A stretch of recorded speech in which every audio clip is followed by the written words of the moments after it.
Under this legislation, are parents notified if a teacher in their child's school is carrying a weapon? Senator Bailey to respond. Thank you, Mr. Speaker. That information is kept confidential.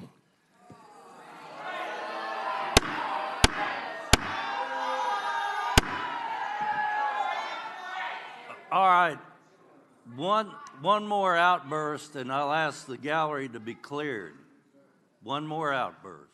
It seems like we do backflips to try and protect gun companies and people who sell guns in this state, but we won't do anything to protect our children. In the 13 months or so since Covenant, during both 2 general sessions, 2 regular sessions, 1 special session, we've heard there have been proposals to do lots of different things to improve school safety. We have heard from parents. We have heard from teachers. We have heard from school safety experts. We've heard from law enforcement. We've had students themselves up here demanding that we keep them safe. And what almost none of them have asked for is this. There's been a lot of misinformation about this legislation. This bill does not require any teacher in this state to carry a gun while working. This bill is completely permissive. It simply gives a faculty or staff member the option. As amended, this bill permits a person employed by an LEA as a faculty or staff member to carry a concealed handgun on the grounds of the school where they are employed. The requirements to carry: they must possess a valid handgun carry permit in this state. They must have the joint written authorization of the LEA's director of schools in conjunction with the principal at which the person is assigned and employed, and the written authorization of the chief of the appropriate law enforcement agency. Again, members, just to point out and to be clear, you have to have the permission of those 3 individuals. If a principal of say an elementary school decides that they do not want to participate in this permissive program, they can notify the director of schools that they do not want to allow this, and therefore that elementary school would not fall under this. But say the elementary school on the other side of town, that principal decides that he does want to participate in the program, then they have the ability to do so. I was in middle school when Columbine and Jonesboro happened, and I remember getting threats at my school, actually an email that said Jonesboro, Columbine, and Cordova, question mark, question mark, question mark, and having to go through every day. They put all of us in the cafeteria, and then, which made no sense, but we had to go through metal detector checks before we could go to class. And that was back in the 90s. Now these kids have to do, these shooter drills. When I was in school, we did earthquake, tornado, and fire drills. And so this is the country that we've created. This is a state that we've created. And so we need to think about that. And at the end of the day, we're talking about children. We're talking about schools. We're talking about places to grow and learn. And if I was a parent and I took steps to make sure my child was not around a handgun, and they were around a handgun in a school where they're supposed to learn to read and write and count and grow and make friends, I would be extremely uncomfortable. And then to not even have the parent have the right to know. If a parent does not like the fact that a teacher is not allowed to put a rainbow flag on her desk, but she's allowed to carry a gun in this state. That's all I'll say. Again, the rationale behind this amendment is that we have people who have never touched a firearm a day of their life. They don't want any parts of it. I understand people have a right to their Second Amendment, but we are bringing these guns into the classroom, and people should not have to be subjected to this type of distress. They should not have to be teaching under this duress. And so it now... Excuse me, Senator Oliver. Please you. Allow her to continue. Senator Oliver. This legislation requires that the person who is bringing a handgun be kept confidential. So we will now have teachers who won't even know who is in the building with a gun. That is going to cause a great deal of anxiety for people. And how can they teach under these conditions? So with this amendment, it at least declares our classrooms as a hazardous work environment. Should something happen, God forbid, then they at least have a pathway to apply for hazard pay. So with that, Mr. Speaker, I ask that we could be put on the board and not table this amendment. Okay. We'll be voting on the tabling motion. Those in favor of the tabling motion will vote aye when the bell rings. Those opposed will vote no. Let every member cast their vote when the bell rings. Has every member voted? Does any member wish to change their vote? Mr. Clerk, take the vote. Ayes 27, nays 5. Tabling motion prevails. Since we left session after the Covenant shooting, 1,312 people have been shot by guns in our state. 54 children have been killed. 114 have been injured. In any other arena, we would not accept that. We would not accept that that was happening in cars. We would not accept that that was happening with products. We would be making legislation as fast as we could to protect the children. And I can tell you right now, when it comes to the logic of this kind of an approach, that we cannot possibly have gun violence without guns. So if we increase the amount of guns, certainly we are going to increase the likelihood that someone will get shot. Mr. Speaker, I want to pick up where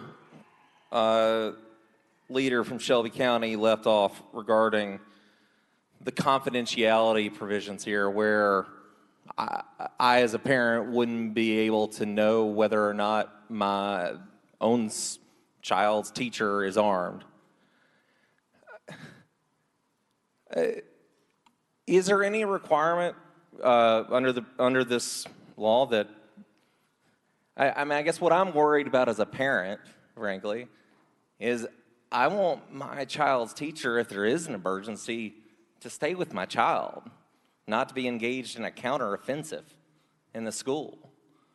And I'm curious whether do we as parents, are we able to understand what role our own child's teacher is going to play in an active shooter situation? Senator Bailey to respond. Thank you, Mr. Speaker. Nothing in this legislation requires that teacher to engage. Nothing in this legislation requires that teacher to engage. And regarding the portion of confidentiality, that is relative to the element of surprise. If you don't know who that person is and you are a possible intruder or an active shooter, you don't know that when you enter into that school system, if that person, the first person that you encounter is the authorized faculty member or staff member that's able to carry, then that also takes away that person's ability to maybe want to go into that school. Senator Yarborough. Thank you, Mr. Speaker. I want to turn to, I think it's on page 6 of the amendment. This says that, so section H on page 6 of this has an immunity provision saying that the LEA and the law enforcement agency that grant these teachers the right to carry an arm, or carry a firearm, the LEA and the law enforcement agency are immune from any liability for the staff member's use of the firearm. So, if I'm reading that correctly, and if a teacher is carrying a firearm in my child's class, or any parent's class, or any child's class, and accidentally shoots a child, is there any liability against the LEA or the law enforcement agency that allowed the firearm to go in? Senator Bailey to respond. Thank you, Mr. Speaker. The answer is no. According to this legislation, the liability is borne by that individual who is authorized to carry. Therefore, that's another major portion of this bill. Someone that is seeking this authorization knows that they have a duty, a full responsibility in seeking this authorization, and therefore you wouldn't just have any individual wanting to be authorized to carry. Senator Yarborough. Final question, because I think that, so let's say that a law enforcement agency or a local education authority approves someone to carry a firearm who shouldn't, and they intentionally fire on a child. No liability in that circumstance either. Is that correct? Senator Yarborough to respond. How about Senator Bailey, I'm sorry. Senator Bailey to respond. Thank you. Well, again, they're going to have a psychological evaluation done by the Tennessee Bureau of Investigation. So, and plus the chief local law enforcement has to agree, the director of schools has to agree, as well as the principal of that school has to agree. So when you have all three of those elements agreeing as to whether or not that person should be authorized to carry, as well as the requirements that we've set out in this legislation relative to psychological evaluations, background checks, the 40 hours of training, I think any aspect of what you're saying would just not be. Senator Yarborough. Thank you, Mr. Speaker. These law enforcement agencies and education agencies may have to agree, but they don't have any responsibility for the outcome. That's just left for families to deal with. And the level of irresponsibility here is befuddling. So we're sending people to a 40-hour, like that's 1 week, like less time than kids spend in summer camp, to learn how to handle a combat situation that veteran law enforcement officers have trouble dealing with.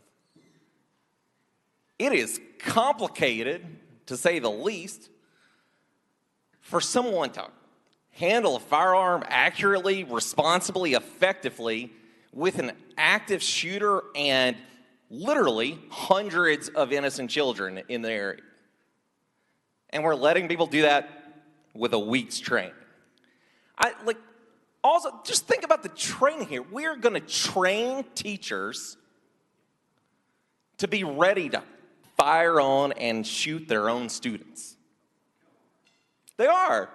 I mean, we know that 70% of school shootings happen from current or former students. Like, people have to be prepared to deal with this. We're going to train teachers to do that? I have so many concerns about this, and it's my colleague from Shelby County was correct. It is difficult to keep your composure about this because it does feel personal. Like, if you've been a parent and tried to explain to a 5-year-old why they're doing an active shooter drill, man, it is terrible. If you have picked up your child after they've been locked in a closet for an hour, like scared for their lives and trying to keep quiet, like, this is real to parents right now. We've had dozens of proposals that haven't even gotten seconds in committees, that have been punted through calendars, have never been considered on the merits even once. And this, frankly, reckless and dangerous bill is the one that moves forward, Mr. Speaker. I'm with them. Shame on us. People have responded correctly to a tragic situation. They have been up here to meet with people, with governors, with senators, with representatives, with almost everybody in this room. They have worked with experts. They have formed communities. They developed policies. They have done lots of this the way that democracy tells us to do it. They have prayed, they've petitioned, they've pleaded, and we've given them no answers except this.